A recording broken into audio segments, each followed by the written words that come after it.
Dr. Lewis, mute your mic.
Hello, Mishan.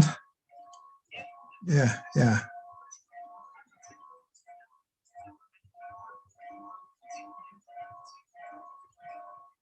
No, man. Me and you know. So why you come and say you're my Saturday girlfriend? So we're clear.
Good ganja sense. Learn more your ganja, just be smart with it. Good ganja sense, good ganja sense. We have many uses for the cannabis.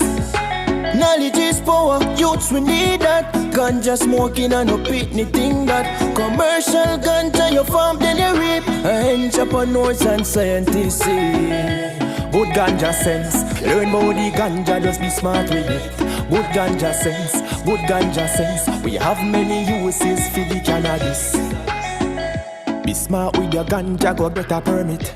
Ganja full of uses, make sure you learn it. Can solve eye drops, it make for eyes. Ganja can boost lives. Good ganja sense, good ganja sense. Learn about the ganja, just be smart with it.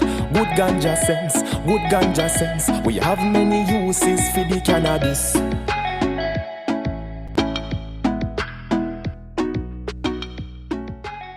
essence of good ganja sense. That is why we are here today. Thank you all so much for joining us here for the National Ganja Literacy Forum. You have just heard the official jingle, Essence of the Good Ganja Sense, and that was actually produced here on the university campus here at University of Technology, Jamaica. So the National Ganja Literacy Forum is being held under the theme, the essence of good ganja sense. And this is happening through the National Council on Drug Abuse in collaboration with the University of Technology, Jamaica. I will be your moderator for today. My name is Sadiqa Dairam. Now, there is a lot to unpack as it relates to cannabis. So many narratives are there now as it relates to the plant. And that is why we're having a discussion like this so that we can provide you with the necessary information as it relates to cannabis. And the National Council on Drug Abuse has been very committed to educating and providing the correct information about cannabis. And the University of Technology, we are beyond pleased and ecstatic to be a part of such initiative because we do believe the correct information must be presented to the public through research and education. So we are very honored to be a part of this. I can't wait to share all the things we have in store for you, especially that jingle that you heard earlier. There's a wonderful video that was put together by the students here on campus. Hello, leave me something.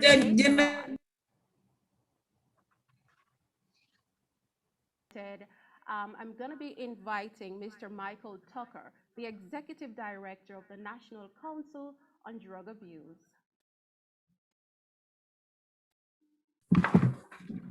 Thank you. Thank you so much. Good afternoon, everyone. Just want to welcome you all to this event titled Good Ganja Sense and Public Education. The theme is Essence of Good Ganja Sense.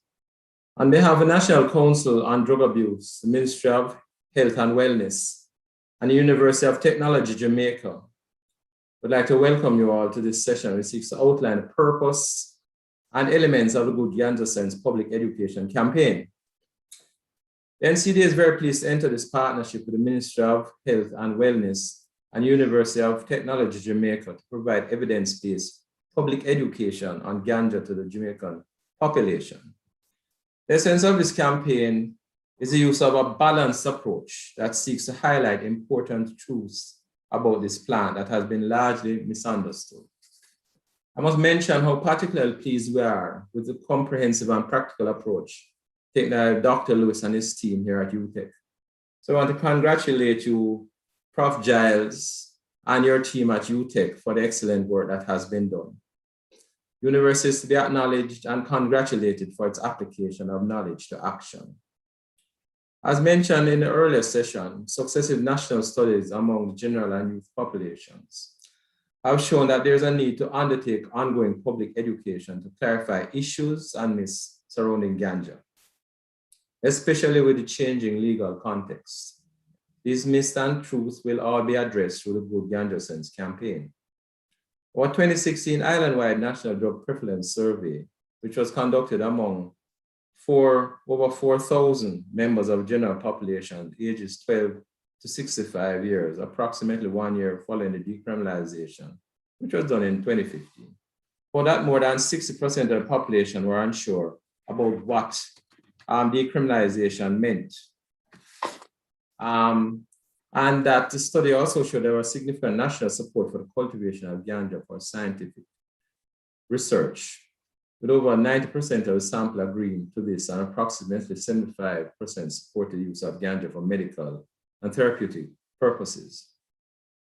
But how many people actually understood the medical use of cannabis, and that this does not equate to smoking it?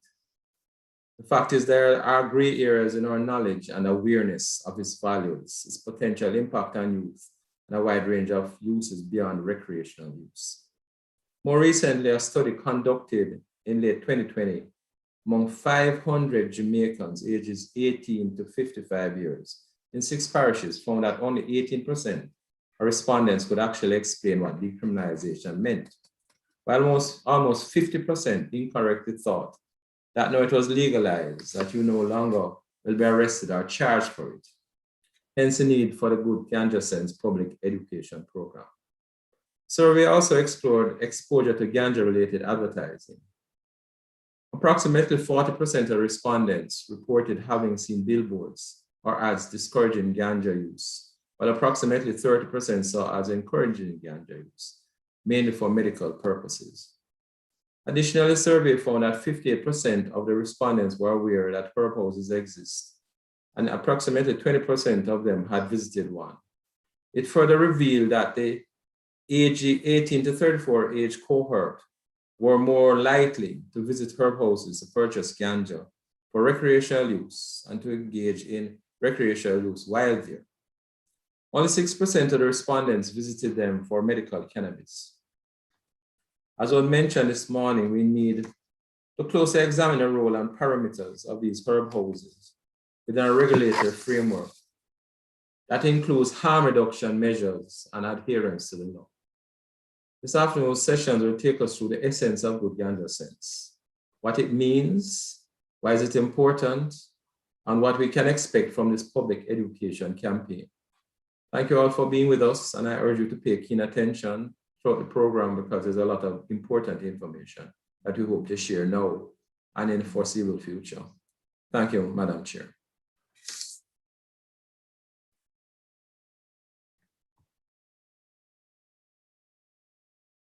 Need for us to have meaningful partnership with the university because we need to provide accurate information.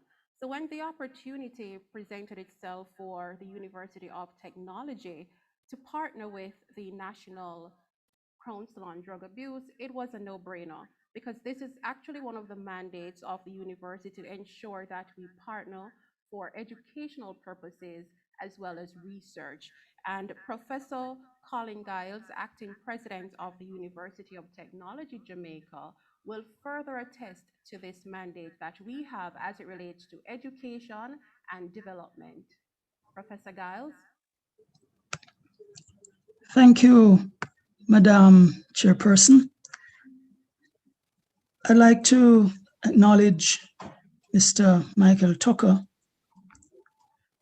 Executive Director of the National Council on Drug Abuse, Mrs. Paulette Smith, Director of Corporate Services, NCDA, Dr. Paul Ivy, Associate Vice President, Graduate Studies, Research and Entrepreneurship, UTech Jamaica, Professor Charmaine Barrett, Dean, Faculty of Education and Liberal Studies, Mr. Harold McDermott, Vice Dean, Faculty of Education and Liberal Studies, Dr. Clover Jones-McKenzie, Head of School, School of Humanities and Social Sciences.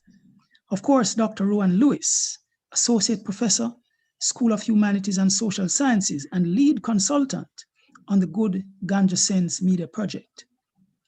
Other members of faculty and staff, students, members of the media, ladies and gentlemen, all, good afternoon. It is really my pleasure to join in extending a warm welcome to everyone who has joined today to formally launch this partnership between the University of Technology Jamaica and the National Council on Drug Abuse. Recently, on February 19, our two organizations signed a service contract which has paved the way for the execution of a communication and public education campaign, which has been aptly branded Good Ganja Sense.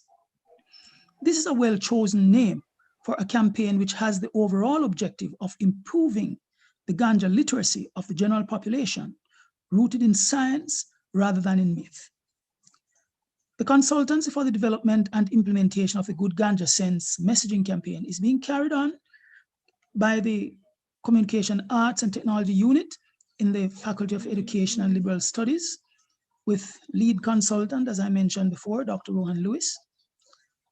And we look forward to the outcomes and behavior change that are anticipated that will flow from the messaging campaign over this one-year cycle of the project. I note that the impetus for the Good Ganja Sense project has been driven by a general misunderstanding of the legislative changes following the 2015 amendments to the Dangerous Drug Act, which included the decriminalization of and the possession of 2 ounces or less of ganja. The NCDA and the Ministry of Health and Wellness have pointed to sustained increase in the use or misuse of ganja among students in the local high school system, and the resulting negative health and social consequences in many cases. At UTech Jamaica, we have shared that concern and have sought to both educate and discourage our students from the recreational use of ganja, either generally or on the premises of the university. At the same time, UTech Jamaica has been at the forefront of national institutions carrying out scientific research on ganja and the medicinal use of the substance, consistent with the national law and with the granting of a license to the university to undertake such research. The university has continued to emphasize that our efforts in this area are not intended in any way to lend support to the unrestricted use of ganja or any other dangerous drug. In this context, the Good Ganja Sense campaign is therefore not only timely, but critical in engendering good ground or common ground and understanding among all ganja stakeholders, whether in research and academia, in commerce, in sacramental practice and recreational use.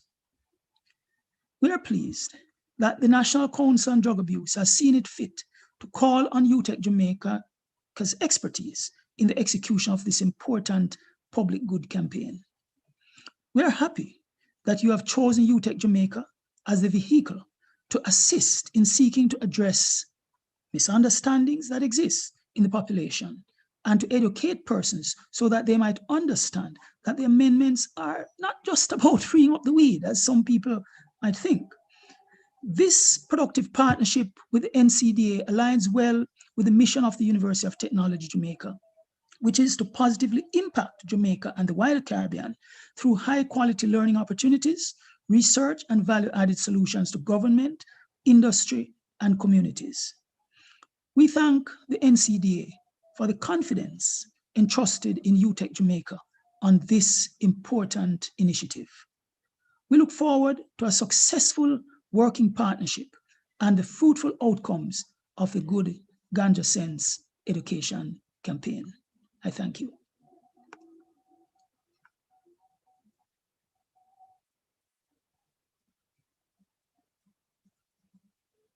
Things to unpack as it relates to what is happening now with cannabis in the global context. We want to hear from the NCDA, the objectives, some of the objectives for this campaign. We know that it has been in the making for a while.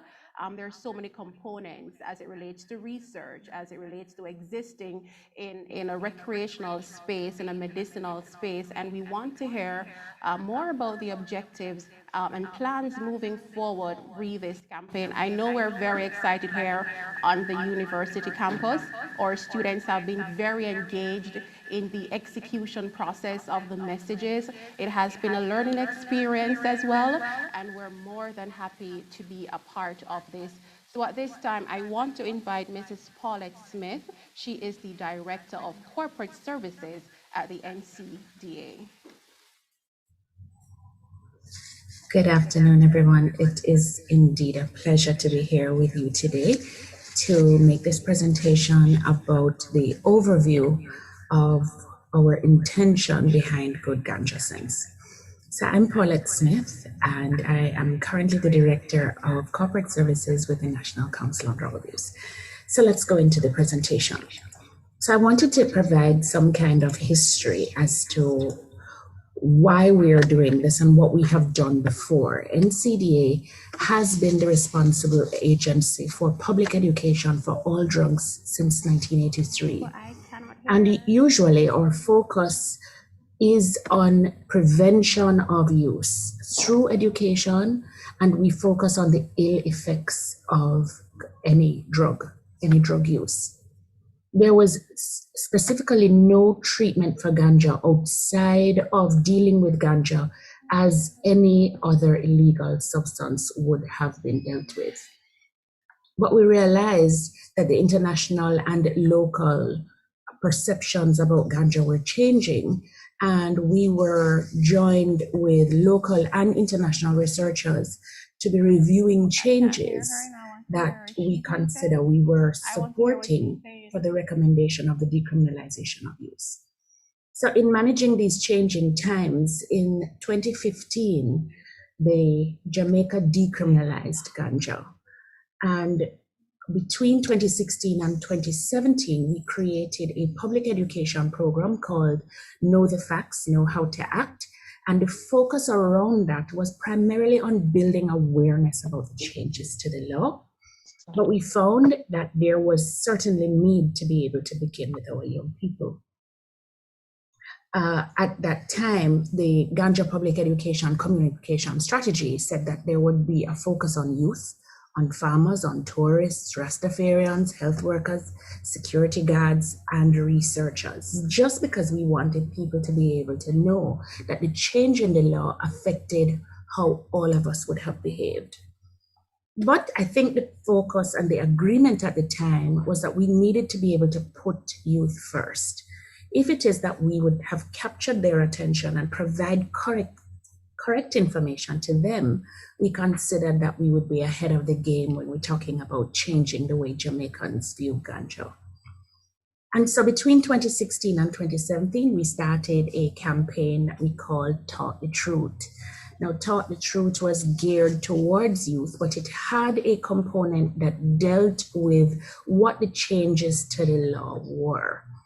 So we had several radio campaigns, there were billboards across the island, and we had calling cards that we would have provided to young people using a very catchy phrase that we would expect for them to be able to get something that was memorable about it. So you would see here, it would say yes or no, ganja can mash up your true, or no, your friends shouldn't pressure you. So we started with that campaign in 2016, 2017. In 2018, 2019, we built on that campaign to be able to initiate a national youth campaign. Now, in the picture, you will see that there are ministers across 4 ministries, and these 4 ministries we consider had all they all had something to do with youth and ganja use. That campaign went very well for the year that they ran. Now, the goal of that campaign was to delay initiation of ganja use by youth. Now, the target age was 12 to 17, and it had a social media component, an in-school component. What we were doing is that we were training peers in order to be able to interact with other peers. There was an activity-based workbook, and we had school tours across the island. Now, that program in 2019 was evaluated, and we learned a couple of things from that. We primarily learned that through this medium, we can reduce the misconception that ganja was the most abused drug, because it wasn't. There was also an increase in the correct knowledge in the specifics of decriminalization. So specifically, there was a 22% increase in youth correctly identifying decriminalization different from legalization. And that was one of the big things that we wanted to be able to demonstrate. Additionally, we wanted to make sure that there was thinking now about how it is that ganja is used. And we found that knowledge of products that are illegal for use by youth increased after exposure to the program. And we found that those who indicated that they were not likely to use before age 18 would have been increased. So those were very encouraging news that we would have received. So some of the lessons learned we used to be able to develop the campaign today. We want to ground this campaign, understanding that the program has significant potential to influence behavior, and that media messages, when they are used, really need to be consistent.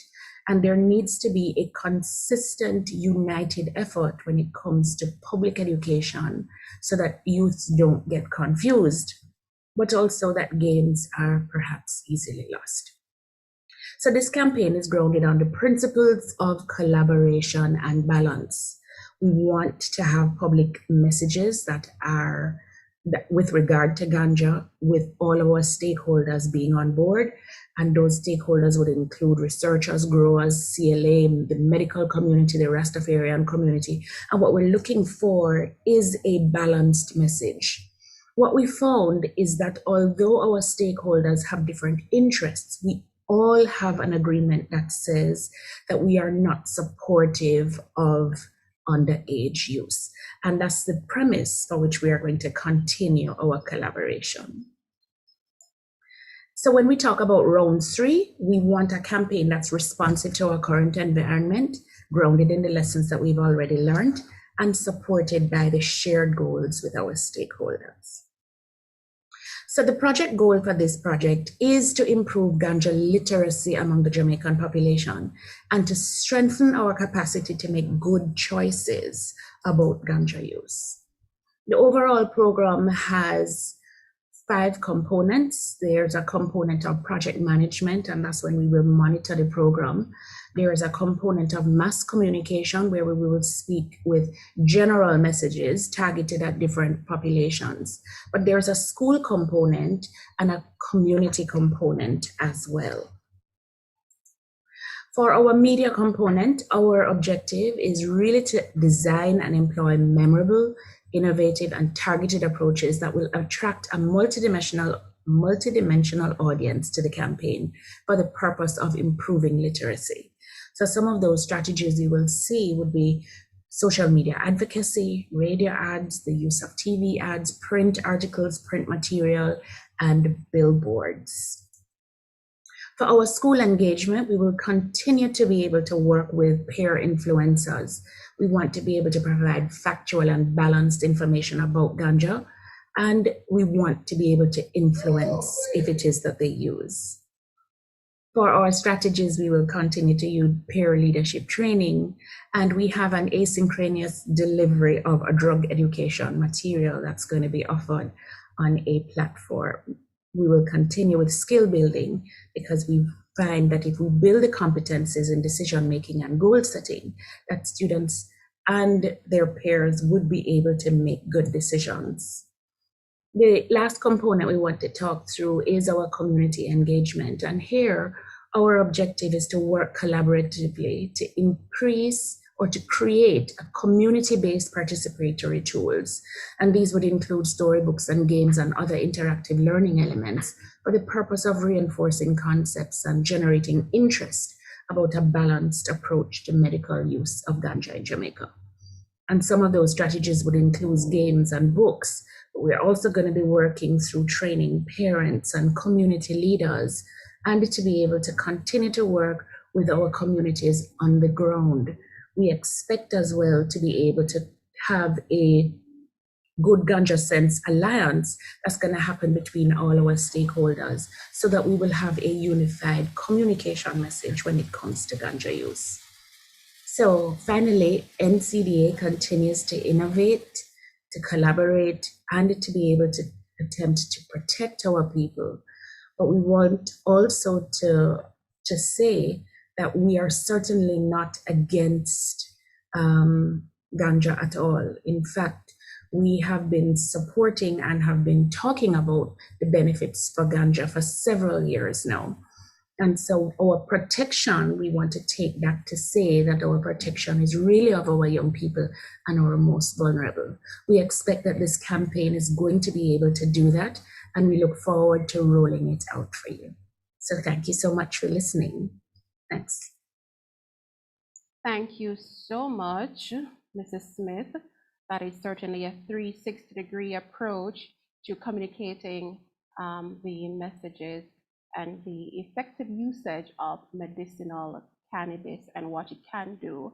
At this time, ladies and gentlemen, I really want to apologize for the challenges we've been having in studio as it relates to our audio. We have to really try to make things better before the end of the program, and I think we're pretty much in good standing where that is concerned. It's a part of the virtual world and how we have to navigate this world. So my apologies to you. Thank you so much for your patience and understanding. So I like the presentation, Mrs. Smith, the fact that so many stakeholders are on board for a campaign of this magnitude, of this nature. And that is actually the aim and the approach and the right strategy in communicating this information. Parents, families, and all the different authorities definitely have to be a part of any type of. We really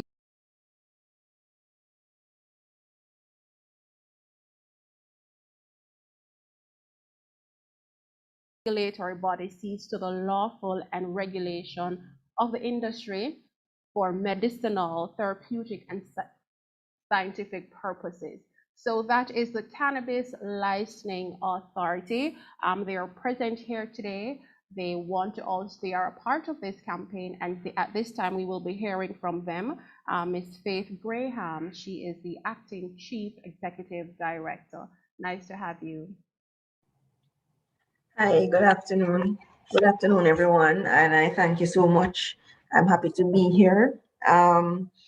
I must congratulate the Ministry of Health and Wellness, NCD, and UTEC for this initiative because of the education that it will bring to our people. The CLA is always happy to participate in any thrust to ensure that the legal and controlled use of ganja for medical, therapeutic, or scientific purposes. And we're even happier to know that the advocacy will redound to improve the perception. I mean, ganja has its harms, but it also has significant benefits. And we too support the use of good ganja sense. I believe that in the global space, they have also come to recognize that as they have, reclassified ganja, it has been taken off the Schedule 4, which is an awesome improvement, because what it has said is that they have legitimized the use of ganja as a medicine. So I just want to share with you a little about what the CLA is about and what our mandate is.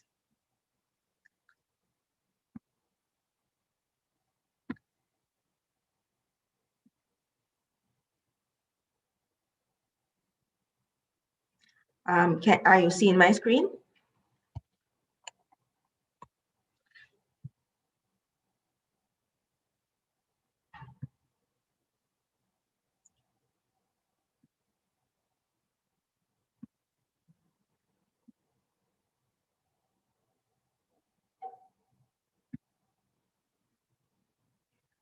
Are you seeing my screen?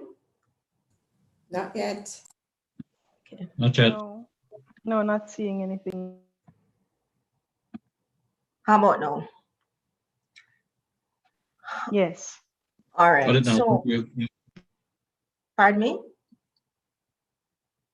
All right, so we're here to speak about ganja. At the CLA, we like to call her the miracle plant because we know what she's capable of doing if used correctly. The Cannabis Licensing Authority was established in 2015 as one of those amendments to the Dangerous Drugs Act.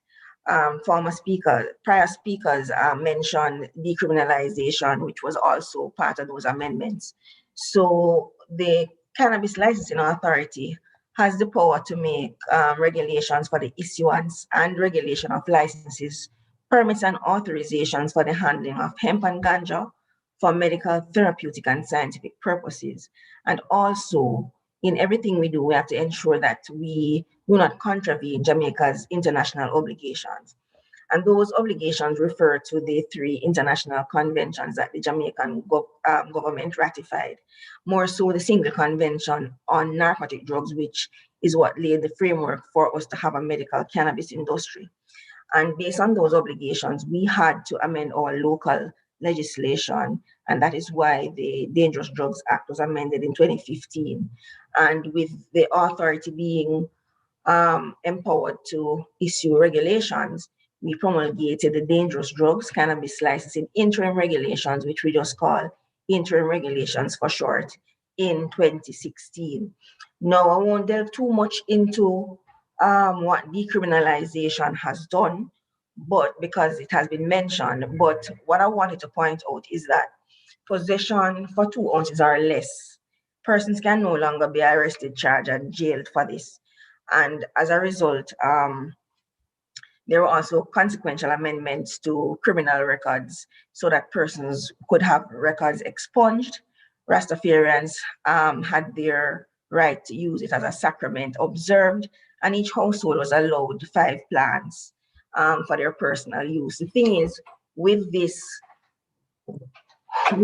amendments, the CLA is not responsible for these amendments.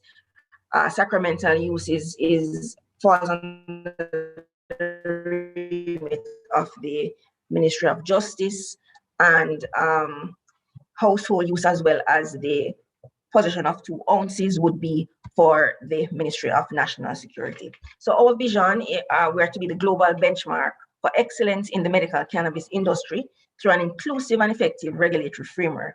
And it is our mission that the CLA will effectively regulate legal handling of ganja and hemp, as well as issue licenses, permits, and authorizations for the handling of ganja and hemp. And of course, we answer to the International Narcotics Control Board, which is that quasi-judicial monitoring body for all signatories to the conventions. So we differentiate between ganja and hemp. As per regulation, ganja includes all parts of the plant cannabis sativa from which the resin has not been extracted, and which includes any resin obtained from the plant, but it does not include medicinal preparations. And as I say that, I have to mention that medicinal preparation would fall under the remit of the Ministry of Health. Hemp now is regarded as cannabis sativa with less than 1% THC concentration. So the authority is responsible for handling of hemp and ganja for medical, therapeutic, or scientific purposes, and handling includes use, cultivation, processing, importation, exportation, transit, manufacture, sale, possession, distribution of hemp and ganja. So our scope is quite wide. And how we do that, how we handle it, is by issuing licenses. So we have pretty much 5 license types. However, there are different categories. Essentially, we have a cultivator's license with different tiers, processing license, research and development, retail, and transport. So our application process, once you have submitted all the required documents and the due diligence checks are made, then once you are found to be compliant with all those checks, you are found to be fit and proper. And this speaks to the character of persons entering the industry, as well as once the property is fit for the purpose, which speaks to the security of the property, then you would be eligible to be granted and subsequently issued with a license. Now, I believe that it is fitting for me to just look at probably 3 of the license types in a little bit more depth. The retail herb house. Now, ganja is sold in retail herb houses for medical, therapeutic, and scientific purposes. So there are 3 categories of the retail herb house licenses. We have the therapeutic, we have retail herb house with consumption, and we have retail herb houses without consumption. Now, the therapeutic retail herb house, you go there, it's almost like a spa experience. You're using the topicals. Those are the preparations with ganja. with consumption, it means that there is a regulated controlled space in which you can access ganja. Can you hear me? All right, which you can access ganja. Excuse me a second, please. All right. I'm sorry, can you hear me? I think I lost touch just now. No, we're fine. All right, great, thanks. So for medical, therapeutic, and scientific purposes, and so where the herb house has facility for consumption, there is a specified area on the property for the consumption to happen. Otherwise, you can buy and take away. Now, access to ganja within these herb houses is regulated.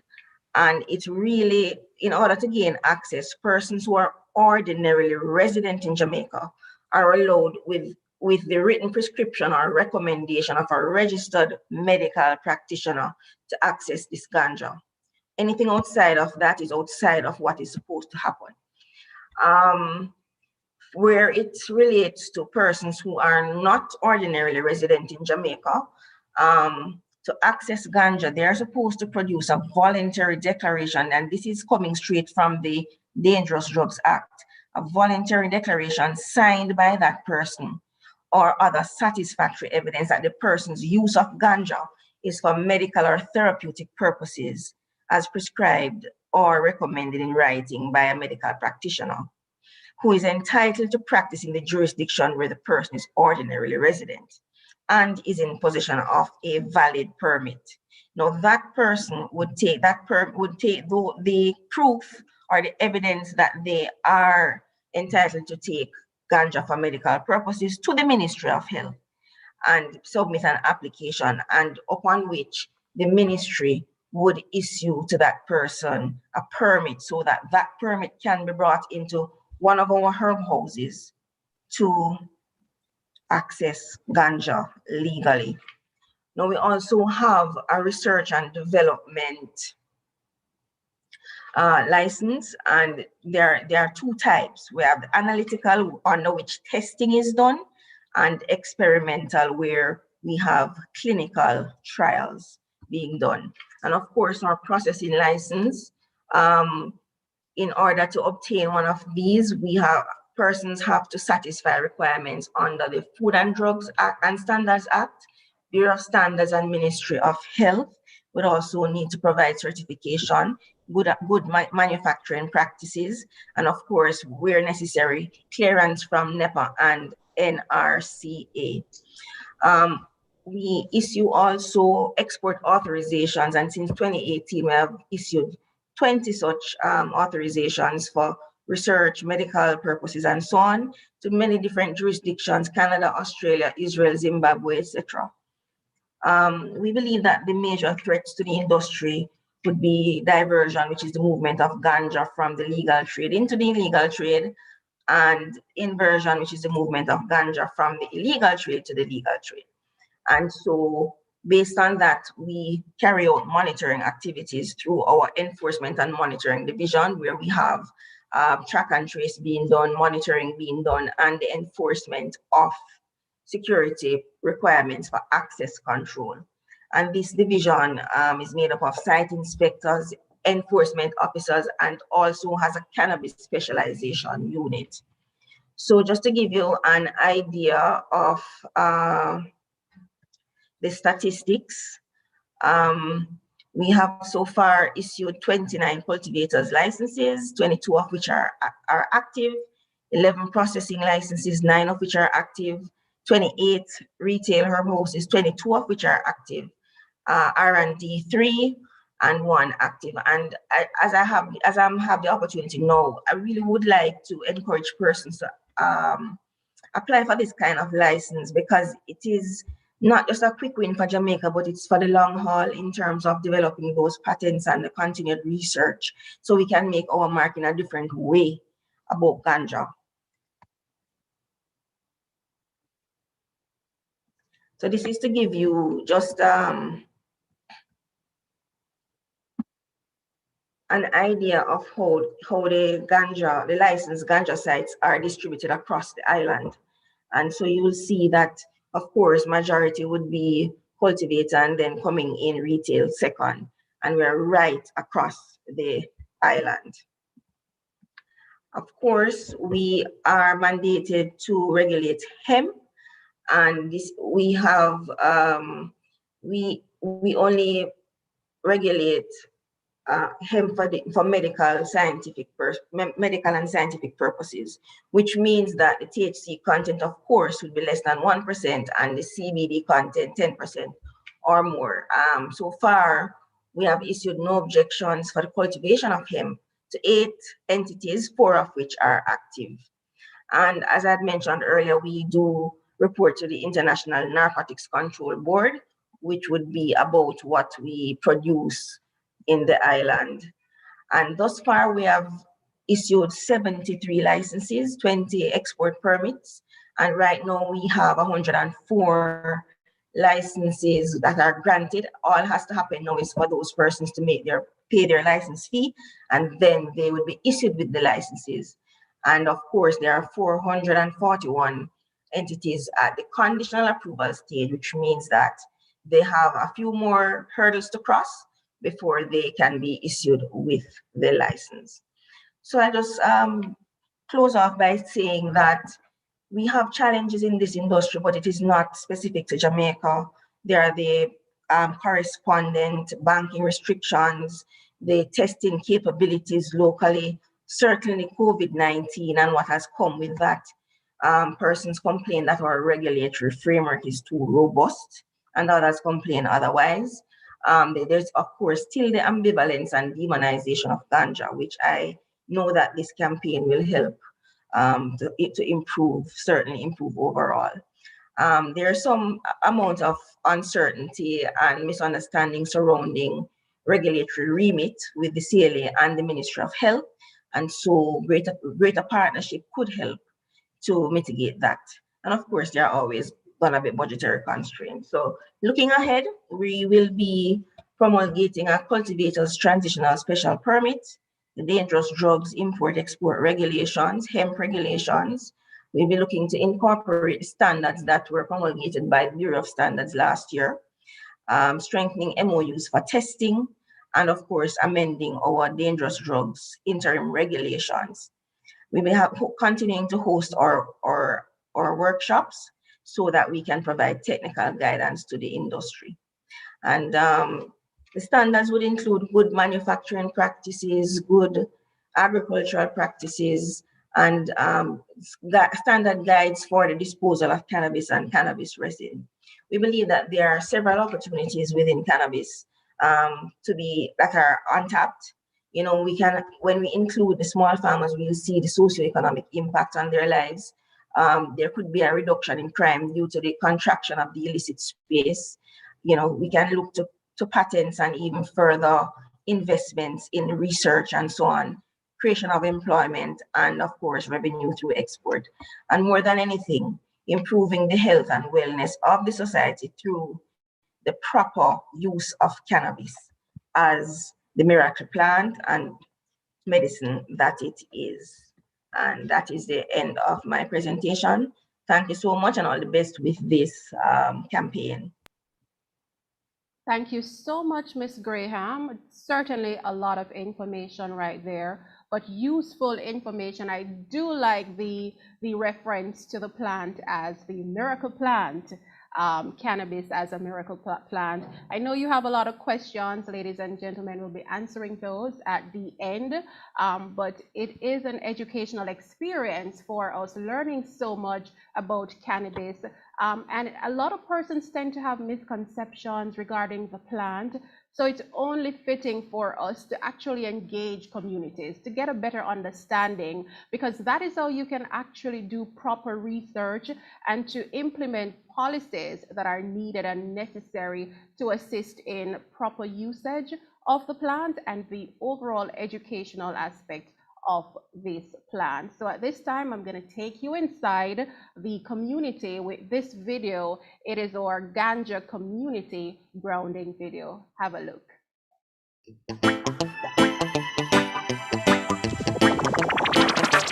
Definitely know for a fact that marijuana, scientific name tetrahydrocannabinol, is used for medicinal purposes. Some persons use it for to calm them nerves, basically. Some persons smoke it. Doctors mainly use it for medicinal purposes. That are the basis. It is always stated that marijuana is a multi-purpose drug used in Jamaica for various illnesses. Personally, with the new development of ganja now as a medical drug, I see it personally that the smoking of ganja is actually burning the true value of ganja, because ganja is so important medically that the local use of it underplays the true use of it. I know that ganja is used as a recreational drug, and also that it can be used for medicinal purposes in the cases of like glaucoma and stuff like that. Ganja is good for the healing of the nation. You understand? It's a good thing. And it's good for tourism. Well, a whole heap of other country, I do research on it, and obviously I make a whole heap of money off it overall. I don't really smoke for what it can do, but sometimes it just make a whole of vibes. You don't really do nothing to your system, and I don't see it really trouble you, because you have people that live longer than me still smoke. And I run as hard same way, I play football hard same way, I work hard same way, and I smoke. I don't know much about it, but I know say it's a good tea specimen. It's good for make tea. People use it make cake. People use it make medicine. But I don't know what kind of sickness it's that cure. Ganja basically helps to cure persons who are suffering from cataract and to keep your mind at bay. Otherwise, persons tend to take advantage of this substance, while other persons basically discriminate against it. Marijuana has two main purposes or uses in our society. One in medicine and the other being for recreational use. Definitely a lot of areas that it apply to in medicine. One such case being glaucoma, and then it's popular amongst young trendy people when it comes on to giving them a certain vibe or giving them a certain high. For me, ganja help me to meditate and keep calm, elevate my mind. Well, marijuana is a medicine, you know. It's a medicine, and some guys use it every day, you know. I mean, you say you can't use medicine every day, but it's a great thing, it's powerful. People say it can mess up your mental thinking, but it's a lie, because it's an enhancer. Ganja enhance thinking. It's a medicine, you know. Depends on how a man deal with it. You can't smoke herb. The belly full of you right. But not everything with herb right now. So herb can more than 1 million youth and come out with this thing to smoke it and drink it. No, man do build food. Man do all type of thing with it now. So it got more international more when we just have from other youth. One face, it's a good thing for legalize and thing like even cigarette or so. Because cigarette, I mash up people health more than it, and I medicine. Because me drink it already and it cure even flow from me. And I know say international people want it out there, and like we hold it down and say it bring crime, but it can't let go crime and free up.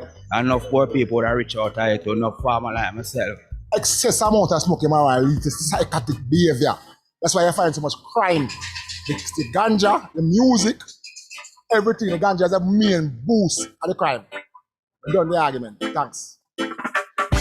Certainly some interesting perspectives right there. So we want to hear from you, ladies and gentlemen. So feel free to utilize the chat Let me hear, what are your thoughts? What are your perspectives? What have you been told about ganja and what is it used for?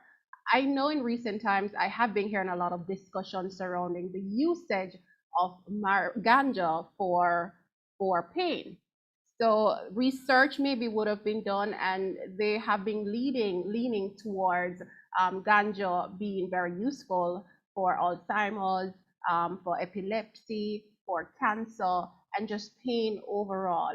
But I think we have an expert who is standing by with all that information as it relates to the medicinal usage of ganja, cannabis, and what it can do for health. But in the meantime, please go ahead. Let us hear from you as it relates to ganja and what you have been hearing over the years. What is it good for? What can it be used for? What are some of the perspective and issues that you've been hearing regarding the usage of medicinal ganja? So at this time, I'll be welcoming Dr. Neville Balin, and he's a consultant, and he will be giving us some more information, some cases actually, as it relates to the medical perspective of cannabis.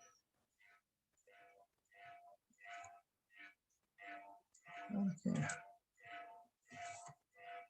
Hi, Doc. Good Are you there? How are yes, you? I'm here. Good afternoon, everyone. Good afternoon. Interested Nice meeting to so have far. you. Okay. I am going to, let me just get on the share screen. I'm going to be speaking about the use of the medical ganja in the management of pain. So it's a very little brief educational journey through understanding what pain is and how the ganja could possibly work in helping pain. So I'm just going to go on to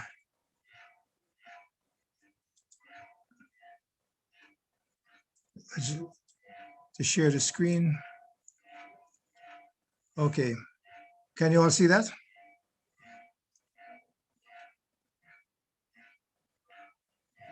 Yes. Yes. Just click on the bottom to bring up the screen. The bottom right. Sorry, let me just bring up the, you can see the slides.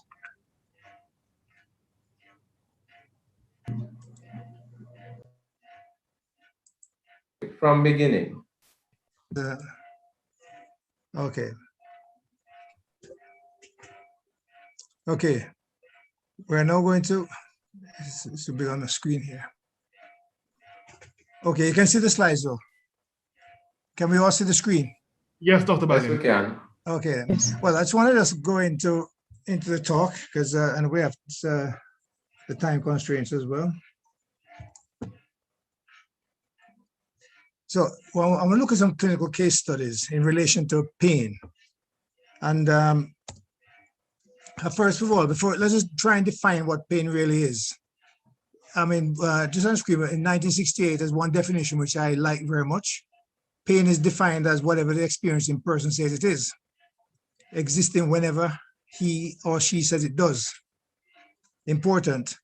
But in 1979, and that's not really changed, the International Association for the Study of Pain made a definition, which is the recognized definition, as an unpleasant sensory and emotional experience associated with actual or potential tissue damage, or described as such. Now, this is very important in the sense that it's defined as an unpleasant sensory and emotional experience. So we're not separating pain as purely a physical things. And it's associated with actual tissue damage or potential tissue damage. Right? So we can see that the pain is quite a broad definition for us to understand. Now, most of us look at pain when something happens. This screen just shows you that, you touch something hot, the candle, you feel the pain, you see that the signal is transferred through the nerves to our spinal cord. And from there, you get the reflex where it goes back down to the muscles. So you move your hand. So that's and then you feel the pain. So that's what people look at pain and say, pain is protective because it protects me from further burning, from further harm, which it is. But pain is described not only as, this is called nociception, that is to feel a noxious stimuli, But the other aspect of pain, which we'll go into a little later, is the neuropathic. The next slide will say in terms of where pain is. You can see that pain is there.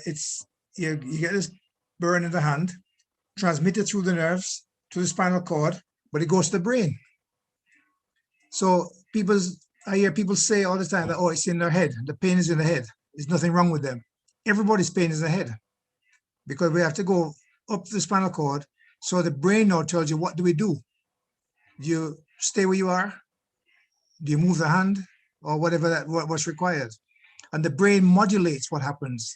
Because if you're standing on the edge of a cliff or edge of a wall, you won't jump as much when you feel the pain as when you're standing flat on the ground, because you're going to, have to decide, is it safer to is it better to keep my hand in the heat or fall off the wall?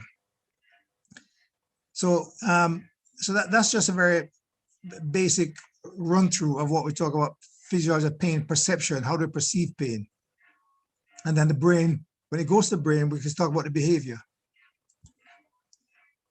We know that if when we do things like functional MRIs, that if you look at a person with no pain and look at the brain, and a person with pain, we see changes. So we know that pain does cause changes at different parts in the brain. So pain is in the head, but pain is real. Now, this is an important slide, just to run through very briefly as to how it all links together. And why I use this slide to try and explain why it is that the medical marijuana, CBD, CBN, whatever, can really help in controlling pain. If you see, we have pain, basically what we showed you before, where we have the finger in the candle, is a nociceptive pain. So that's the noxious pain, which you can find in the skin or in the belly. You get stomach ache and that sort of thing. Then the other aspect of pain is neuropathic pain. That's the pain I hear people generally speak about, the nerve pain, like nerve damage. It's not really nerve damage. It's just the way that the body, the nervous system responds to pain. So in this case here now, you've got pain from the candle, which you feel and you move the hand. Then after that is finished, you're left with this persistent burning, aching, which this burning pain, numbing pain, which is now classed neuropathic pain. It also occurs peripherally from the burn, as said there, or centrally. So you see it after stroke. People who have strokes can have this constant burning pain. Sometimes after a heart attack, the heart attack has settled, but you're left with a constant pain. Now, intermixed with this now, the third one, we always call it central sensitization, where the whole body becomes totally sensitized. So you get started with one area on the finger or the hand. Then because of the way the response of the body is to pain, the whole body becomes sensitized to pain. And so the person, they can't, as soon as you touch them, when they move, when they do anything at all, pain occurs. So this is the three basics. I use that as my three basic types. And so we can now begin to look at how the medical marijuana may help with reducing pain.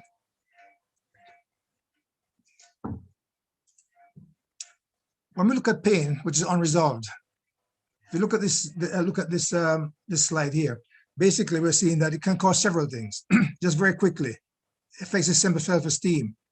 Productivity goes down, income goes down, you can't drive, you can't concentrate, easily tired. It affects relationships, high risk of suicide. There's sexual dysfunction, depression, anxiety. So having pain, chronic pain, can lead to all these things, which is not very nice. So when we're trying to treat it, what are my goals? Improve quality of life, allow you to move, cut down hospitalization, improve your performance at work, family, and prevent depression and suicide.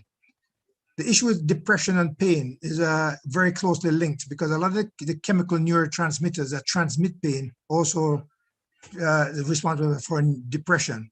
So that's why we treat pain with antidepressants, not because you're depressed or mad, as we're using that in the colloquial sense, but because we're treating for the pain. Okay, And then this slide just very quickly shows you the World Health the step ladder for pain. Simple, mild pain, aspirin, acetaminophen, paracetamol. More severe pain, increased, stronger drugs. And then where it's more severe pain, you go on to things like the morphine and those other things for pain, which people tend to associate with cancer, but it's also used for other things apart from cancer. So let me take the opportunity here to say that if you're prescribed morphine for pain, it's not because you're dying, it's not because you have cancer, it's not because we realize that you don't have no other chance, it's another modality to treat to allow you to overcome the pain so you can move on to other things. Okay, going back to what the cannabis. Now, the old thing about cannabis is that it's due to what we call endocannabinoid receptors. The body has a receptor, as receptors called endocannabinoids, and it is two types, CB1 and CB2.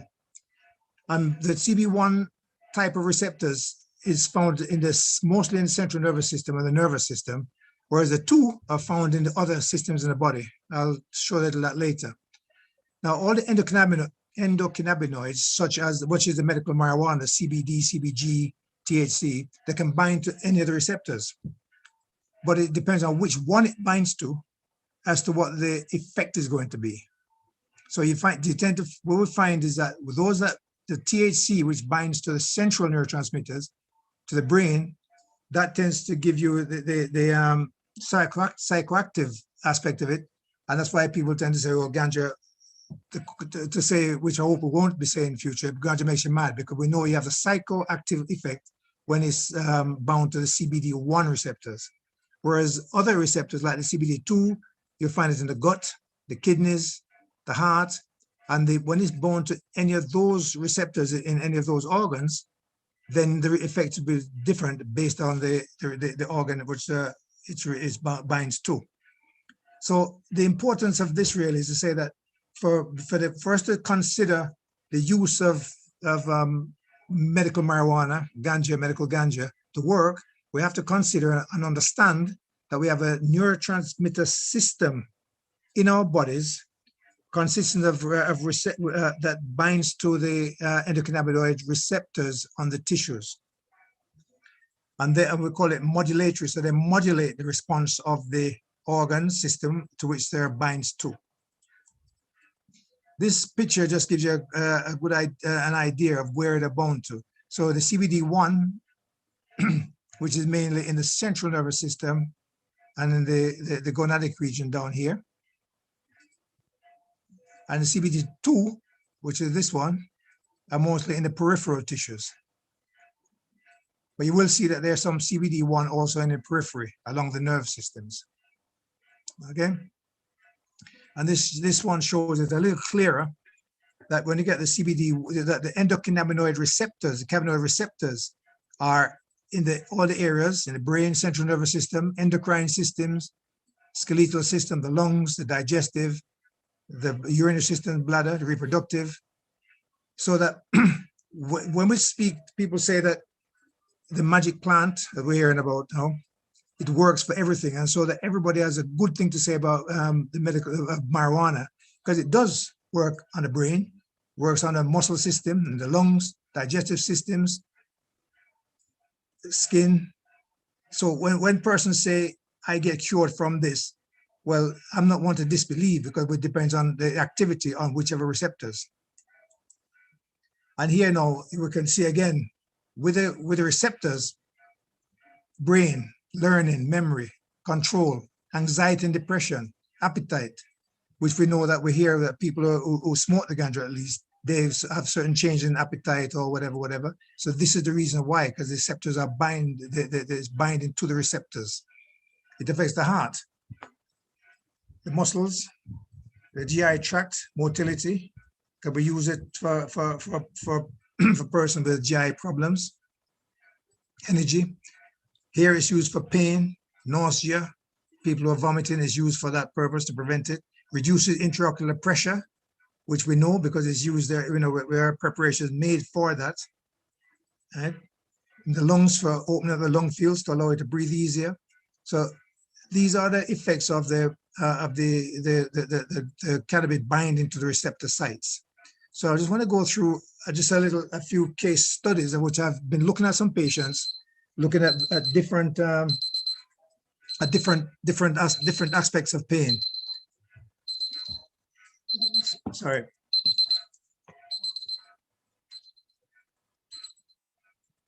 Different aspects of pain. So we looked at some different pains here: pelvic pain, widespread pain, and complex regional pain, fibromyalgia, and back pain. So I looked at some patients who had these problems. Now, just to show you, when they come to my office, this is one patient. I've been pain, yes, where? This is what I'm getting all over the body. What treatments? Multiple medication, physical therapy, injection therapies. Here's another patient. Could happen to any of us. This is her car after the accident. When she came to tell me they're having pain, this is what happens. This is again what they are getting. This person went in the grill, decided to jump off Rich Cafe in the sea, ended up fracturing her the spinal cord, pain in the bottom, widespread pain. So what we did, I used these patients as a way to find out now, will any of the medical marijuana compounds make any difference? So I'll just have to, for disclosure, I use a particular brand in this case, the SunMed brand. I use a tincture, and it's a broad spectrum with the CBD, CBG, and the various endocannabinoid terpenes and stuff inside it. And I use a topical pain relief as well. So I use the tincture for ingestion. I use the topical pain to see how that would work. So I have my dosage. So I use the tincture only on some patients, the tincture and cream on some, and the cream only on others, and to see the outcome. And the patients self-reported. Okay, the results are very varied. With the cream alone, with the cream, 4 persons said have no benefit. One said it caused some swelling at the site, and we had to stop it. And 3 persons said it was positive, and they continued to use it because it helped them quite a bit. And what I call by helping, reducing the pain score, allowing it to be functional at home, what we said by the goals of treatment. The tincture, of the ones who had it, that was 11 people, 2 persons said they had no improvement in the pain. Now, what I found very interesting was that 1 person complained of insomnia. They didn't sleep for about 2 or 3 days. And after I stopped it, it came back. Another person using the same drug said they slept for 3 days. They couldn't wake up at all. So the thing about the thing I took away from this is that to be very careful how you start it, because the range is so wide. 1 person slept for 3 days, 1 person didn't sleep. Overall, what we say, we got the responses, 9 patients got a positive response from the tincture. The responses from no pain reduction, but helps with sleep, because sleep also is part of the overall management, to a person reducing the pain score from 9 out of 10 to 2 out of 10, which is very significant. So they obviously continued it.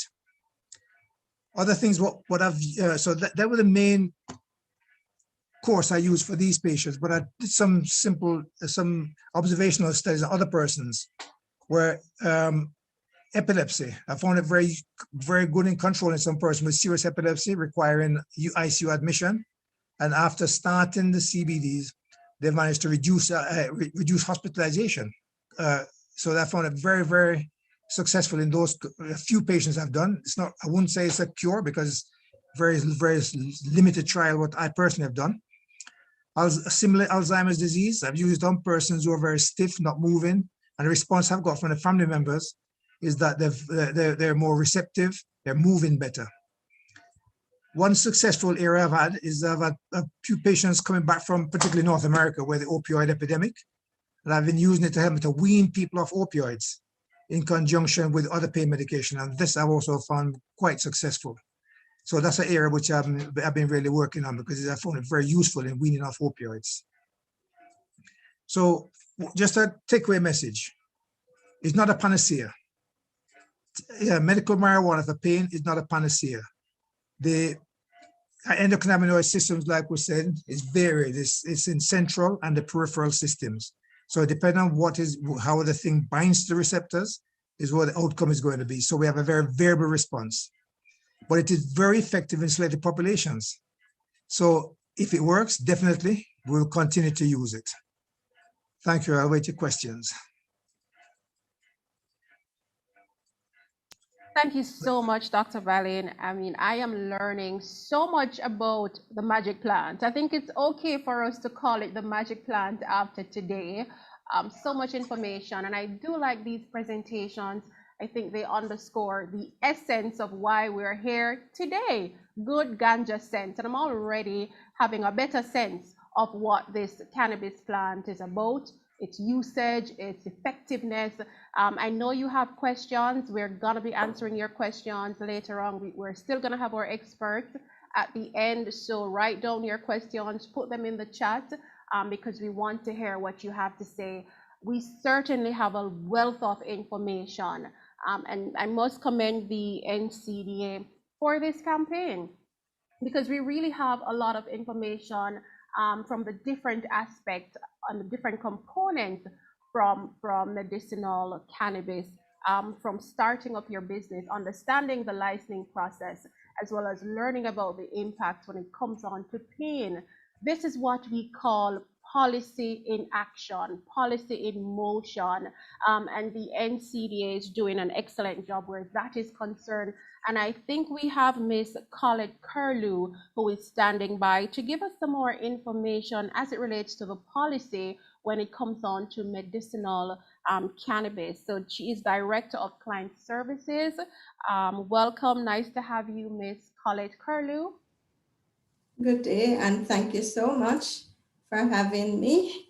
I'd like to share my screen if possible. Sure. Yes. So thank you, Ms. Diane, Mr. Michael Tucker, our Executive Director, Professor Colin Gales, Mrs. Paulette Smith, Ms. Faith Smith, Dr. Neville Ballin. What an informative piece there that you gave us. And also Ms. Marilyn Facey from UTech. Thank you so much for your presentation thus far, and thanks for having me. To all our special guests, and also my fellow colleagues, NCDA and participants, good afternoon to you all. Okay, now I can share. Thanks.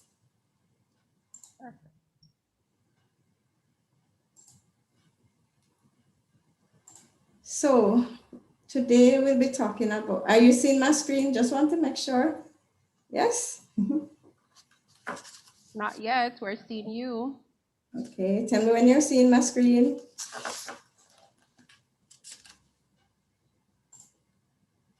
Share. Okay, seeing it now? No? Yes. Yes, we are. All right, thank you so much. I'm very new to, to this method, so stay with me, please. So today I'll be talking to you about NCDA's policy action approach. We have been in existence since 1983. So I'm talking about, okay, that's one, if I muted myself. I'm talking specifically about NCD and our interventions. So that's what we'll be talking about today. We are responsible, as it shows there, to research the nature and extent of drug use. We use that information to support policy development and legislation, and also to inform the policy makers and stakeholders, the general public, about substance use and their effects, and also to develop evidence-based interventions, prevention and treatment interventions. Oops, sorry about that. All right, that will inform what we do. So we use the research data to inform our programs. We also partner with national and international partners to make this happen. And our overall goal is to increase the age of initiation for drug use and reduce the negative consequences of misuse. So we're trying to protect our children. We're trying to ensure that persons who use are not misusing and creating harm for themselves or the general population.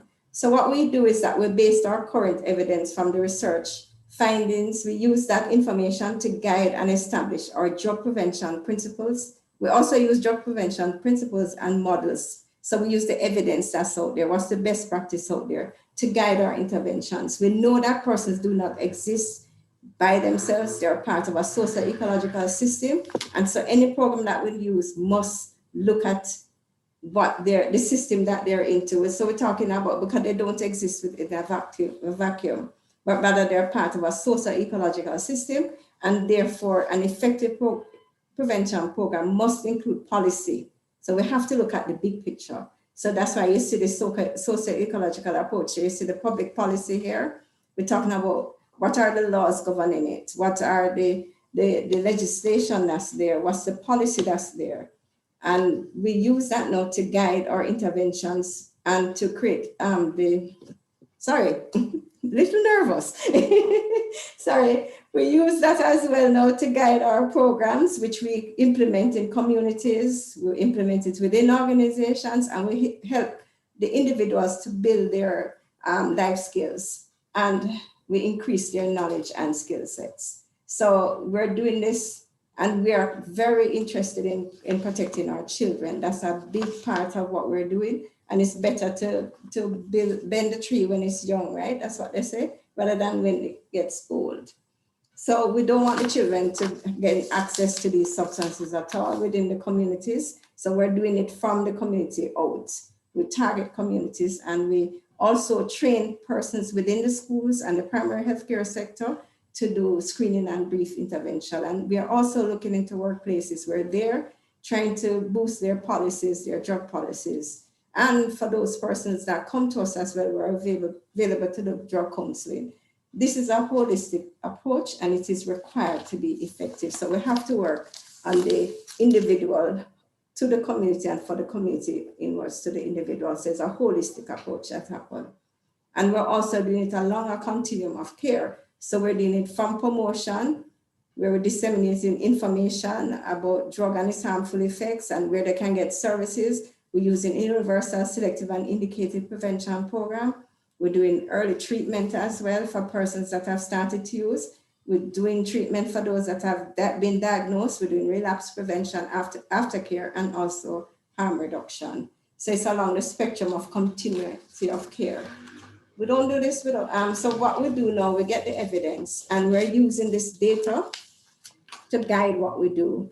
So here are some recent surveys that we did as recent as 2020 with the gender in the criminal justice system, exploring evidence-based alternative to incarceration.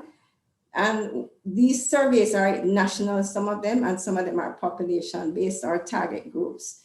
And this information, as you can see here, this is a map of our national drug prevalence survey that was done in 2016. And from these studies and this national drug prevalence survey, we are able to tell the levels of drug use by socio-demographic characteristics such as age, gender, parish of residence, policies and programs, and as well as the evidence that this will be the evidence now that will guide our specific program intervention based on needs. The research also helps us to guide or to give information to guide the development of legislation and policies. So we have been able to impact the drug court treatment and rehab policy, the spirit license, tobacco control regulations, the amendments to the DDA, revision of the Ministry of Education, Youth and Information, substance use in school, standards of care for drug treatment, the alcohol policy, national drug control master plan, and this is to be tabled. So based on the information we have gathered, we've been able to influence some of these, and we're also looking at the standards of care for drug treatment. So that's something that has been approved recently by the ministry, and we hope to launch that soon. So we are trying to create the climate to cause the change within our country and to make sure that standards are met and kept, and we adhere to international principles and for drug prevention, and use the data that we have here to guide our interventions that are done in our prevention pathway. So as we say, we have treatment, we have prevention, and we have maintenance that happens. And our programs are within schools. So we're starting from the primary school to high school for persons that are not using, to targeting persons that are using in schools. So you'll have like step up in schools for children that have started using but not misusing. We have drug court programs, drug treatment court, referrals to us for treatment. We have child diversion as well. So we're supporting treatment for those drug treatment. And all of this is part of the demand reduction process. And we are also doing harm reduction. So the spectrum is from promotion, prevention, treatment, harm reduction, and relapse prevention. Because some persons are not ready to stop using, but we are here for them, and we have a program for them as well. So we do what we do through public education campaign as well. So part of what we're doing here is that, how do we do what we do? How do we reach the people? Public education campaign is part of that. Traditionally, we would do face-to-face presentations. Because of COVID, we're doing most of it online now. We're engaging online platforms, so we're using Edufocal, Education One-on-One, to help us with getting the word out there. We're using our social media platform. So at Drug Free Jamaica, we're there on Instagram, Facebook, YouTube, Facebook as well. And so we use the traditional media when funding is available. We use the social media platform and public engagements. So since COVID, our numbers have reduced in terms of face-to-face engagement, but we're certainly doing it online. So what we're doing today, the launch is virtual. Normally this would have been a live event in person, but what COVID has also done is show we have pivoted and we're doing things a different way. And we have had to change, and we certainly continue to adopt those changes, and our staff, glory to God for them, they're very flexible. So we're doing work in communities. What we do at the beginning of the year, we target communities, and we're going to work in X community for this year, and we target them with all our prevention programs. You see our Honorable Minister of Health there, Dr. Christopher Tufton, that joined us there. This is us doing outreach in our community, and we're talking to the people. We're there in the communities with them. We're training them. And we're doing prevention programs in schools. So we start as early as primary school. We have high school intervention. We do some in the college children. And the older they get, then we look at responsible use, because we know that 18 and over, it's legal for some substances to use. So we're going to harm reduction interventions for them, or safer use. So the prevention programs now, usually they will be done in schools. Now it's online. And I've mentioned Edufocal and Education One-on-One. That's who we're using now. Some schools are still engaging us in person, but very few. And then most of them now are online engagement. And the thrust that we're doing now is doing peer educators training, so they can in turn go and implement interventions with their peers. And we're also teaching the young kids so that they too can make better decisions. And that's what we're teaching them, life skills. We're teaching them to resist the drugs. We're teaching them to make better decisions, how to communicate better, how to handle conflict better. And we're also doing it at the family level. So what we're doing now, so we have the big picture. We're going to the communities. We bombard them with the programs. We're doing the schools. We're doing the business places. We're going to the bars and shops, and we're talking to them, do not sell to minors, and giving them the posters, getting them compliant to that. And what we also know is that we have to do with the family. Family is a big part of it. So we're there, we're doing prevention programs, and then we're doing a family program. We call it Lighthouse Family Program. So we have sessions with the kids and parents separate, and we bring them together and we practice the skills that they learn. And we follow up with them each week to ensure that they're developing and building their skills to manage that. This is a picture of us having graduation and the training that's happening there. And that they look forward to that too, because some of them have never been to a graduation. And for the drug treatment court clients and CHAP clients we had previously, we had a graduation. For most persons, they've never had that in their life. So this offers them an opportunity to take part in a graduation. It's a big booster, and it's a time where we can celebrate and rejoice the progress made with them. And what Lighthouse does is that it builds the family bonding, cohesiveness, and also communication. So you find that you'll have improved relationships within the communities, within the families. And then we try and build the individual skills at schools, with the children them, so that their life skills will be improved. So we're doing drug counseling, and this is in partnership, as I said, with the court system. So Ministry of Justice, National Security, Ministry of Health, court management system, and ourselves for drug treatment court is one arm of it. We have clients that are referred to us from schools. We have clients that walk in to us, workplaces refer them, and we're treating them. So some of these programs will have graduation. We do harm reduction for those people that are not ready to quit. They're just not ready. But what we want to do is to encourage them to safely use or count their drinks. We have a thing that we do with adults that tell you to count your drinks. So we'll tell them what's the consumption that is safe for them to have and make the recommendation to safely use if they have to use. We are growing in this discipline as well because we're coming from don't use ever. And now, as we're doing here, Good Ganja Sense, we're recognizing some benefits.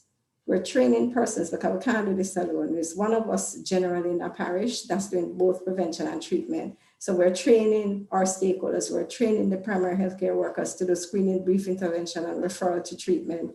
We're training personnel in schools so that they too can do screening and brief intervention and refer clients to us if needed, if it's acute care. We are being trained and maintaining our standard and quality of care as well. So our volunteers are being trained as well as other stakeholders because we're trying to multiply the cadre of persons available to offer services. We can't do it without the young people. As I said, nothing for us without us. So we're engaging them in the discussion, we're engaging them in the dialogue. They're coming to tell us how we can reach them. We continue doing focus groups with them, and even this week, some will be happening because with COVID now, how can we better reach you? Because we're not seeing them in school anymore. So we'll be having that discussion with them. And we have sent some of them over to international conferences as they represent Jamaica to talk about drug prevention. They've actually come here and implemented programs. So that has been successful. Can't do it without our partners. And these partners are local, international, they're government agencies and bodies, and they're also non-government organizations and private sector. So we can't do this without them. That's fine. Now I want to play this clip for you. And this clip is from a group that was some children. This was World No Tobacco Day, perhaps a couple of years ago, because you know we can't do this from last year and this year. It won't happen again. We can't be in the streets. But just listen to from our children what they're saying to us on no smoking. Smoking a go, and that's your pick. It will give you cancer and make you sick. When smoking a go, I see it and trick. We shot me alive and end it quick, quick, quick. If you know anybody that smokes, tell them to stop it. Stop it. Please allow me to go healthy and fit. Tell them to stop it. Stop it. Please allow me to go healthy and fit. When smoking a go.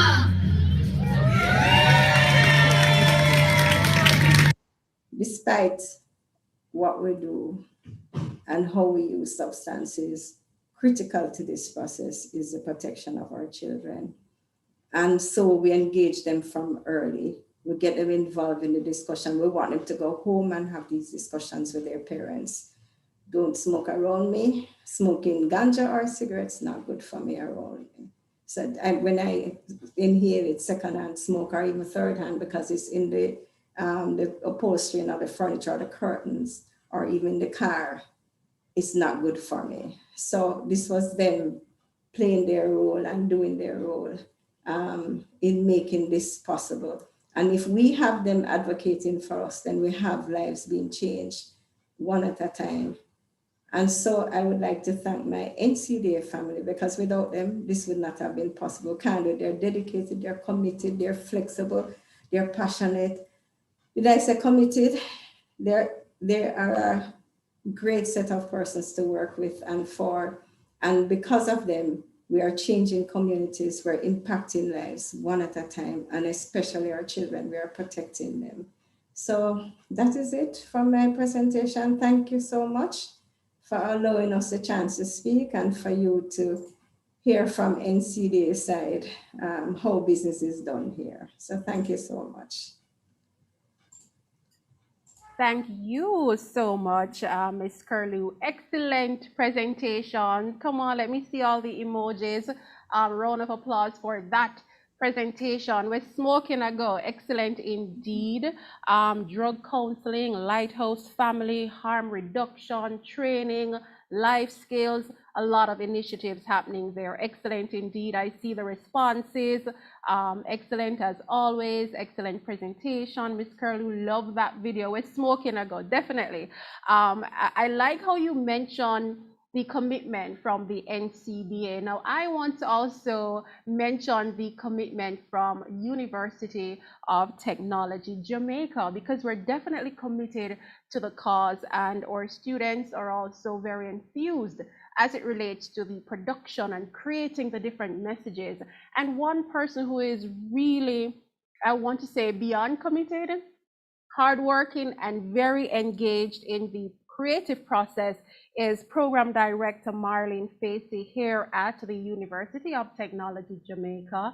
I can't wait to share her enthusiasm with you. She's very committed. So this is my way of saying we're also committed here at the University of Technology Jamaica. Have a look at Media in Motion. The National Council on Drug Abuse, NCDA's call for proposal specified that it sought to deliver a public awareness campaign to improve ganja literacy and to engage ganja interests and stakeholders around agreed national aspirations and acceptable behaviors. As conversations around ganja can be highly divisive, the campaign needed to find common ground among ganja stakeholders and create a common language around ganja, its medicinal benefits, effects of recreational use, legal changes, implications, and opportunities.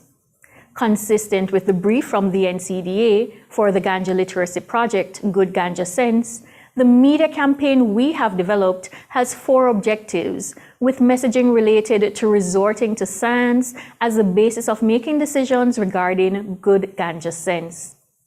Because the University of Technology Jamaica's vocation, this engagement is especially dear to us. The university has also been among the leaders in the research in cannabis, so we view this media campaign as complementary to that previous work. This is Media in Motion. The first component of our engagement in this project is the development, production, and testing of a jingle for the campaign. The jingle was launched this morning by the Ministry of Health. When you hear it later, we hope you will be singing along as we have been for the last several weeks. This will be distributed in various media formats. The jingle encapsulates the message of good ganja sense, promoting the use of the plant for commercial, entrepreneurial, scientific, and medicinal purposes. For us, a fresh, new approach to the discussion about ganja is what we will be promoting. This discussion comes against the backdrop of the decriminalization of possession of the plant, as we seek to take advantage as a society of the indigenous knowledge gained from centuries of use of the plant. I acknowledge the contributions of our Indian and African ancestors who were among the first to see the wisdom in using ganja in folk medicine. Ganja is part of our heritage, but we also approach it through the lens of science with the support of the NCDA and the CLA. We recognize that, like many substances, ganja has harmful uses. Our aim, however, is not to focus on those, but to promote a message of better and more reasoned choices in relation to the utilization of the plant. We believe these messages will help to swing the pendulum away from the uses of the plant that are harmful to individuals, families, and communities towards ones that are more beneficial to the society as a whole. Objective 1 speaks to the importance of scientific knowledge on ganja. This is a thread that runs through all the components of the campaign. We will engage key stakeholders in all sectors of the ganja economy to provide the latest science on ganja growing for medicinal and industrial purposes. We believe that women are especially important players in the sector and their voice is crucial in promoting the Good Ganja Sense message. We begin with them because they have been almost invisible as promoters of Good Ganja Sense. They have been using SANS and making some of the greatest inroads into the development of commercial products from ganja. Some of the messaging will look at what we already know about ganja and many of its properties, the fact that there are still many properties we still do not understand, but most importantly, that because of this scientific research continues, and we in Jamaica are involved in that research for the benefit of all. Objective 2 focuses on identifying and burning ganja myths. In the absence of scientific information, and in a low-trust context, myth abounds and flourishes. Our intention is to address concerns regarding myths by providing up-to-date scientific information on research on ganja that will be usable to a range of audiences. The highlight of this information will be a website that the NCDA will launch at a date to be announced. Objective 3 targets youth and their dreams. Various communities throughout the country will be targeted for investigative and scientific engagement around dream building and future proofing. Spotlight is to be placed on young performers in Jamaican popular culture with the support of educational and financial institutions. This is where we will have a series of competitions targeted to our young people.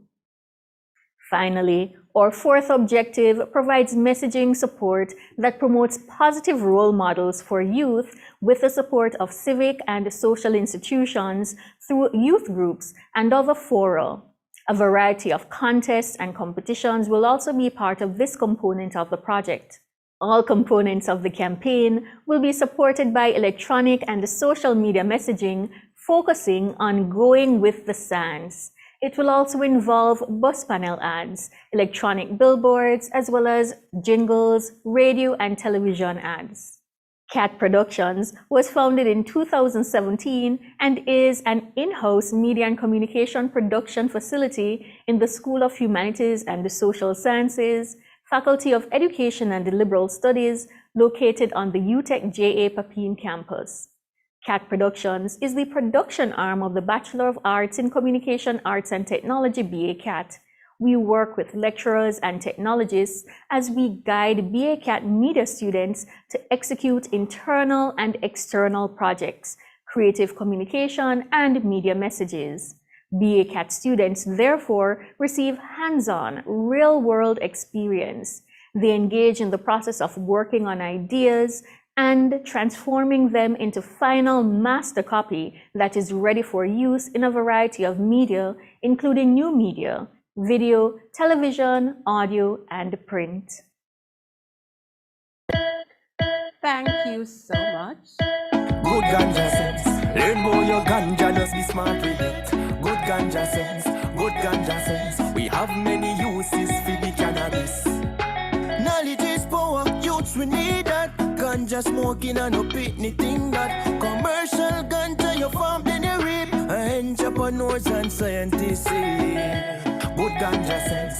Learn more the ganja, just be smart with it. Good ganja sense. Good ganja sense. We have many uses for the cannabis.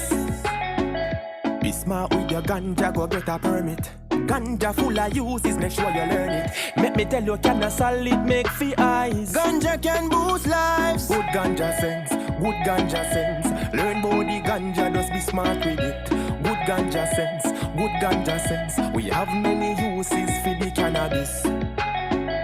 This Good Ganja Sense message is brought to you by the Ministry of Health and Wellness and the I love that. And because it is so good, I really think we should play it again. Good Ganja Sense. You certainly will be rocking when you leave here today in your cars, at your desk, in your houses, in your bathrooms. So ladies and gentlemen, once again, we're presenting to you the Good Ganja Sense official jingle for the campaign executed by the students here at the University of Technology, Jamaica. Enjoy. Good Ganja Sense once more. Good ganja sense. Learn smart with it. Good ganja sense, good ganja sense. We have many uses for the cannabis. Knowledge is power, youths we need that. Ganja smoking and no pitney thing that. Commercial ganja you farm then you reap. Entrepreneurs and scientists see. Good ganja sense, learn about the ganja, just be smart with it. Good ganja sense, good ganja sense. We have many uses for the cannabis. Be smart with your ganja, go get a permit. Ganja full of uses, make sure you learn it. Make me tell you, can a solid make for eyes. Ganja can boost lives. Good ganja sense, good ganja sense. Learn about the ganja, just be smart with it. Good ganja sense, good ganja sense. We have many uses for the cannabis. This Good Ganja Sense message is brought to you by the Ministry of Health and Wellness and the National.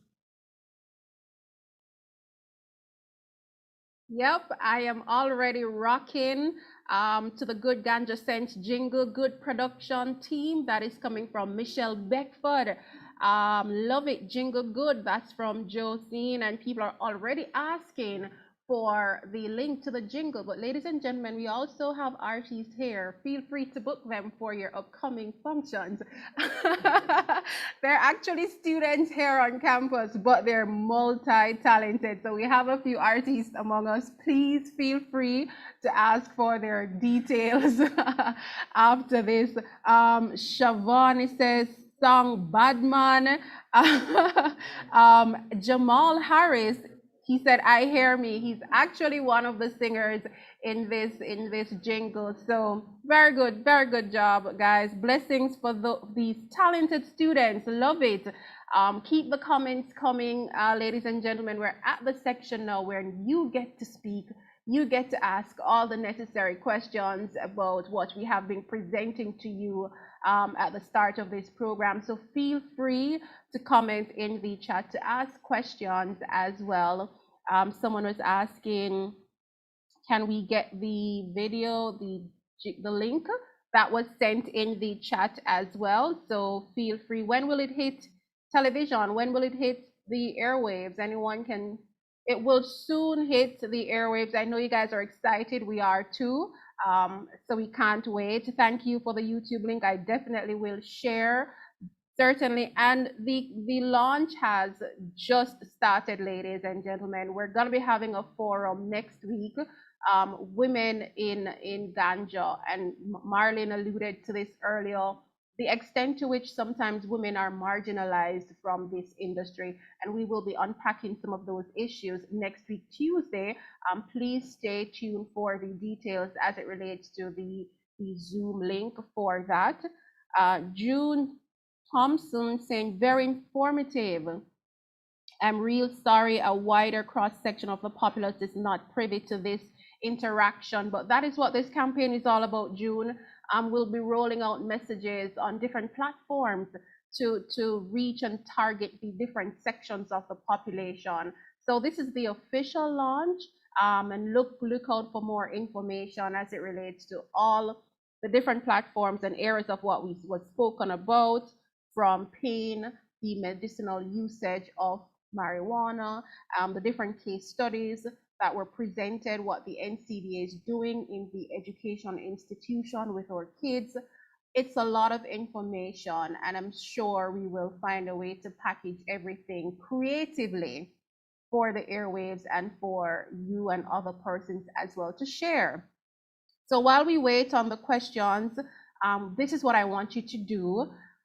Share something on social media now with the hashtag Good Ganja Sense. Something you may have learned from today's program, Good Ganja Sense, using that hashtag. That is what we're promoting, Good Ganja Sense.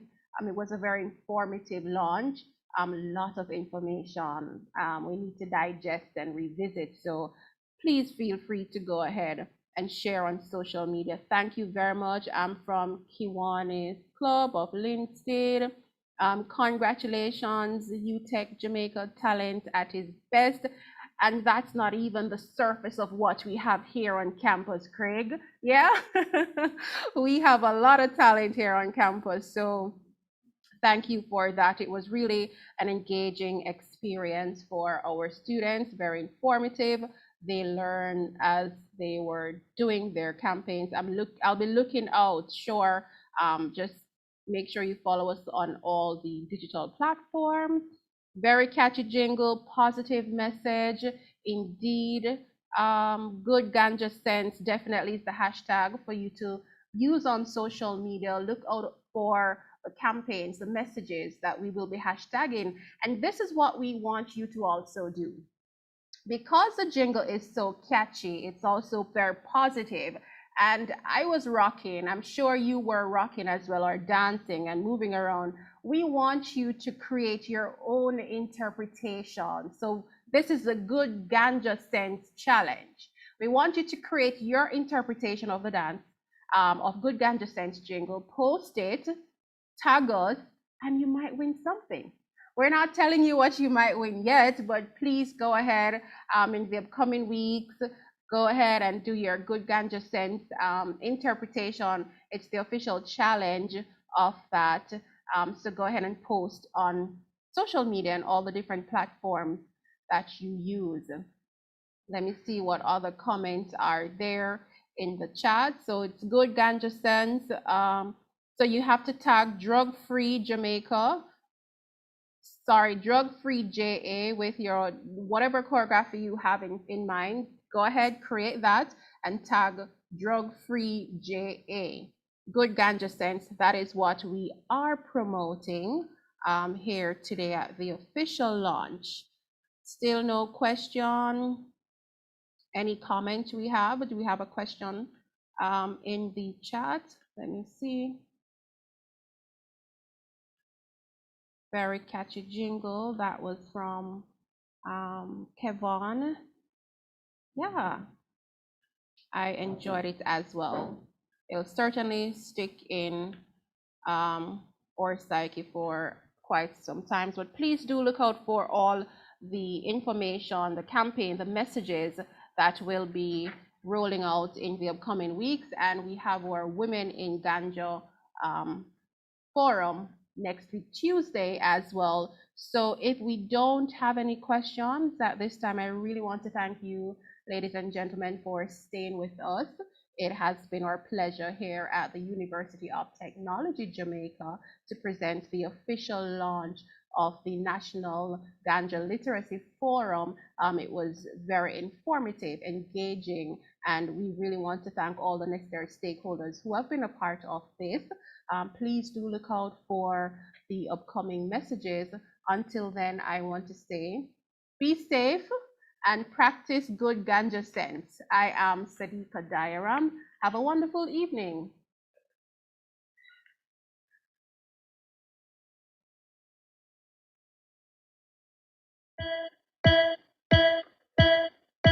Good ganja sense, learn more your ganja, just be smart with it. Good ganja sense, good ganja sense. We have many uses for the cannabis. Knowledge is power, youths we need that. Ganja smoking and no pitney thing that. Commercial ganja you farm then you reap. Entrepreneurs and scientists see. Good ganja sense, learn more the ganja, just be smart with it. Good ganja sense, good ganja sense. We have many uses for the cannabis. Be smart with your ganja, go get a permit. Ganja full of uses, make sure you learn it. Can sell eye drops, it make for eyes. Ganja can boost lives. Good ganja sense, good ganja sense. Learn about the ganja, just be smart with it. Good ganja sense, good ganja sense. We have many uses for the cannabis.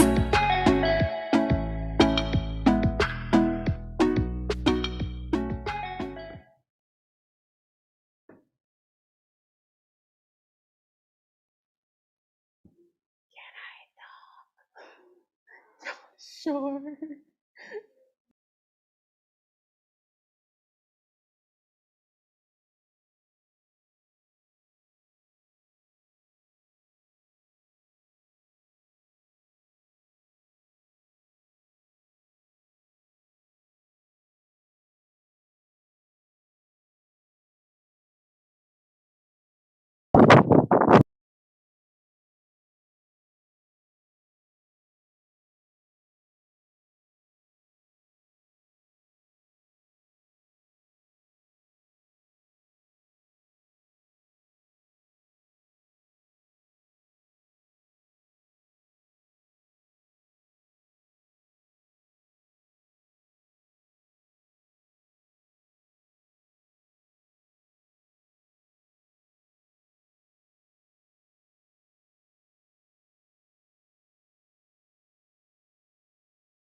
Ganja smoking and no pitney thing that commercial ganja you farm then you reap. Entrepreneurs and scientists see good ganja sense. Learn about the ganja, just be smart with it.